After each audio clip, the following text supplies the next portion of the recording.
मुल्क में सबसे बड़ा मैंडेट पीटीआई को मिला। कभी लंदन प्लान, कभी कोई प्लान बन जाता है। कुछ लोग अपनी ख्वाहिश पर मुल्क को चलाएं तो ऐसा ही होता है। वजीर आला खैबर पख्तूनख्वा अली अमीन गंडापुर की मीडिया से गुफ्तगू। कहा बानी पीटीआई को जाली केसेस में बंद किया गया है, ये सब बेनकाब होंगे। फॉर्म 47 बनाने वाले ने एतराफ़ किया तो कहा गया कि वो जहनी मरीज है। ज़मीर जागा तो जहनी मरीज कह दिया।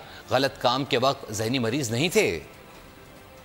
अब कैसा निजाम बनाने जा रहे हैं, अब कैसे प्रेसिडेंट बनाने जा रहे हैं इस मुल्क के अंदर, तो इंशाल्लाह मुझे पूरा यकीन है कि ज़मीर जागेंगे। लेकिन तो जब ज़मीर जागता है तो कहते हैं ये ज़हनी मरीज है।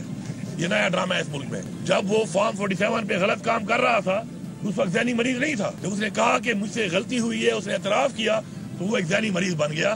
तो ये कौम या भेड़ बकरियां है नहीं, ये कौम इतनी बेवकूफ़ है। और अगर आप समझते हैं कि डंडे के जोर पे इस तरह जलिए फयारिंग करके, लोगों के ऊपर पर्चे काट के, लोगों पे जुल्म करके, फसाइयत करके आप इन लोगों को ज़बानें बंद कर लेंगे, इनके मुंह बंद कर लेंगे, तो दिलों से तो आप नहीं निकाल सकेंगे। सब्सक्राइब करें और बेल दबाएं ताकि कोई खबर रह न जाए।